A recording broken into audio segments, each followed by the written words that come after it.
काजार, लग्न, डिवोर्स, लग्न मोडणे आनी कायदो, लॉ. भाव भयणीनो, आयचें देवाचें उतर आमचें मन ह्या वाटेन हें सगळें आमकां उक्तें करून दाखयता तेन्ना 2 दीस फाटीं आमच्या गोंयांत आमची लॉ मिनिस्ट्रीन एक कायदो काडलो. सांगलें आमच्या गोंयांत डिवोर्स केसीस वाडत आसात, फामिली मोडत आसात आनी ह्या पासत एक मॅन्डेटरी प्री मॅरेज कावन्सिलींग हें लॉ मिनिस्ट्री भितर काडटा. सर्टिफिकेट घेतल्या बगर लग्न जावपाक जायना. जायते तरेची रिएक्शन्स आयली, पोरजेची रिएक्शन्स आयली, पॉलिटिकल पार्टीज आसात तांची रिएक्शन्स आयली, रिलिजियस लिडर्स आसात तांची रिएक्शन्स आयली. एक वस्त मानून घेतली, ओय आमच्या गोंयांत डिवोर्स केसीस वाडत आसात आनी त्यो आडावपाक जाय, आमचे घोराबे सांबाळपाक जाय. सगळ्यांनी म्हणलें एकदम बरें. थोड्यांनी जरी टिका केली की लॉ मिनिस्ट्री असली प्री मॅरेज कावन्सिलींग करता आनी जायते पॉलिटिकल वस्ती उलयल्यो त्यो कुशीन दवरुया. आमचो डायसिजन फॅमिली सर्वीस सेंटर हातूंतल्यान बरोसो संदेश दिलो. ते म्हणल्यार पयले सुवातेर कारण कितें. आनी आमचो डायसिजन फॅमिली सर्वीस सेंटराचो डिरेक्टर आसा फादर कॅनथ टॅलिस, तेणें बरे भाशेन सांगून दिलें एक मोठें कारण म्हणल्यार आमचो व्हॅल्यू सिस्टम जो आसा तो आयची आधुनीक उदारगतीच्या पेजा खाल चिड्डल्लो आसा, तुटलेलो आसा. आनी ही मॉडर्न डिवेलपमेंट, आधुनीक उदारगत जी आसा तातूंत आमचे फॅमिली व्हॅल्यू सिस्टम पिड्यार जाल्ले आसा, आमचे सोसायटीचे व्हॅल्यू सिस्टम पिड्यार जाल्ले आसात. आमचे हे व्हॅल्यू सिस्टम पिड्यार जाल्ल्यान हो डिवोर्स म्हणल्यार कांयच न्हू जाला.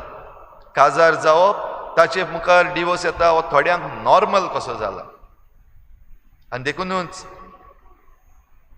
डायसिजन फॅमिली सर्वीस सेंटर सांगता गिव एंड टेक.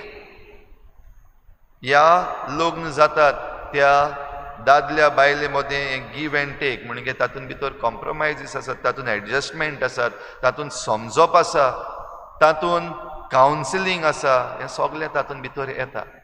आनी हें गरजेचें ही आमची लग्नां सांबाळून दवरूंक.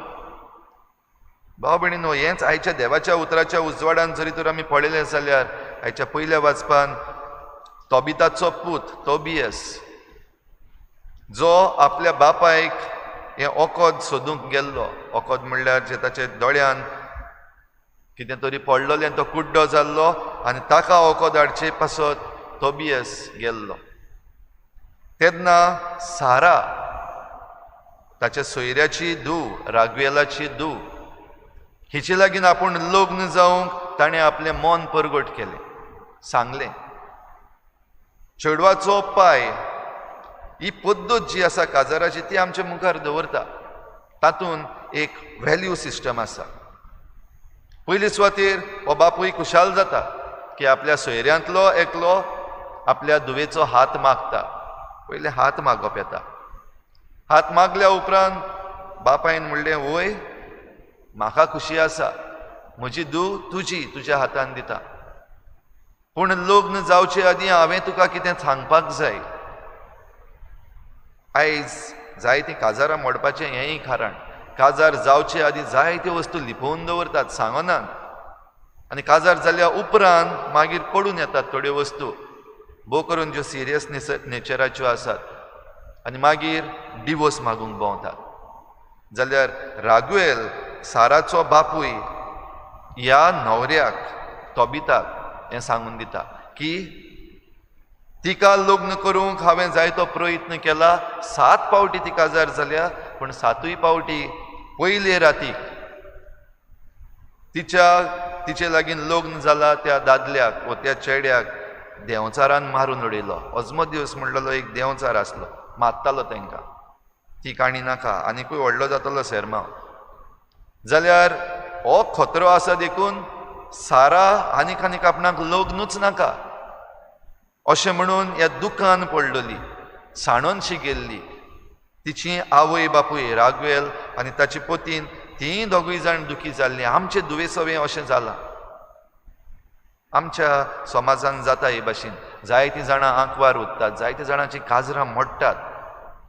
थोड्यांचीं काजरां मोडटात घोडे न्हवऱ्याक लागून, थोड्यांचे व्हंकलाक लागून, जाल्यार थोड्यांचें लग्नां मोडटात लोक खबरो करपाचो आसा तांकां लागून. वेगवेगळ्या कारणांक लागून सोयरीको मोडटात. अशेंच सारासोवेंय घडटालें. आनीक लग्न नाका. असल्या संदर्भान जेन्ना लग्नां मोडटात तेन्ना भोव करून जीं चेडवां आसात तीं म्हणपाक पावतात आनीक लग्नूच नाका, काजारूच नाका. थोडीं जाणां फुडें रॉंग स्टेप पासून मारूंक पावतात.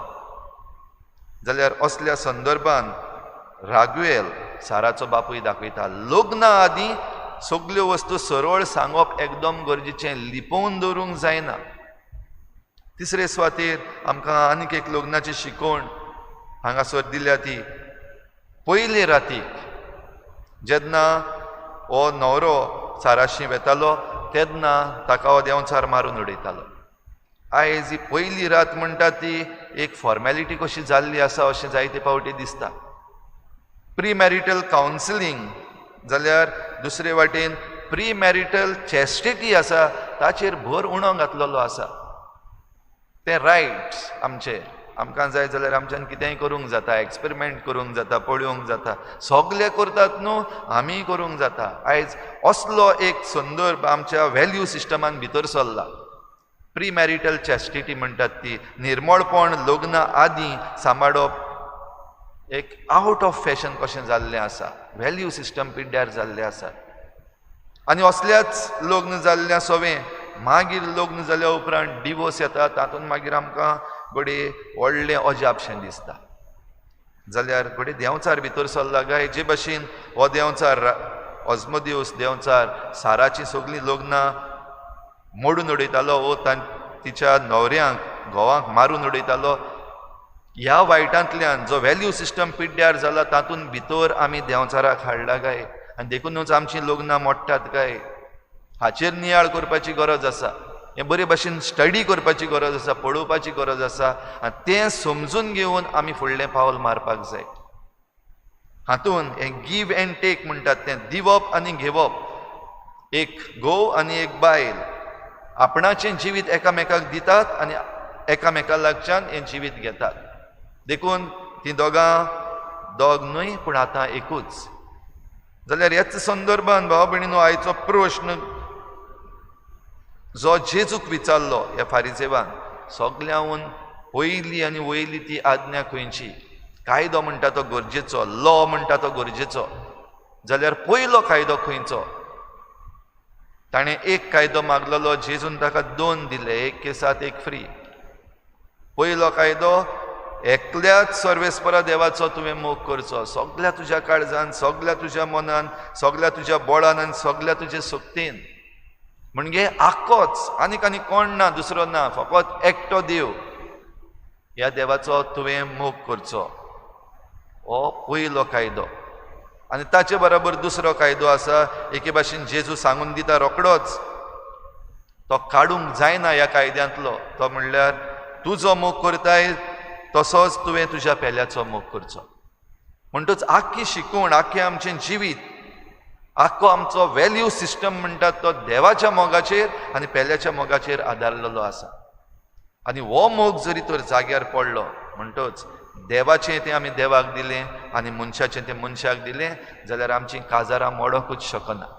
आमच्या काजारान देंवचार भितर सरूंक पावचोच ना. आनी देंवचार भितर सरना जाल्यार काजारां मोडनात जाल्यार आमकां डिवोर्स नाकात, आमकां कावन्सिलिंगाची गरज पडची ना. जायतीं रिएक्शन्स आयल्यात. तातूंत एक एडवोकेटान म्हणलां प्री मॅरेज कावन्सिलिंगाहून चड प्री डिवोर्स कावन्सिलींग चड गरजेचें आसा. हीं जीं लग्न जाल्लीं आसात आनी आतां सेपराद वचूंक सोदतात तांकां कावन्सिलींग करून तांचें लग्न सांबाळूंक प्रयत्न करपाची गरज आसा.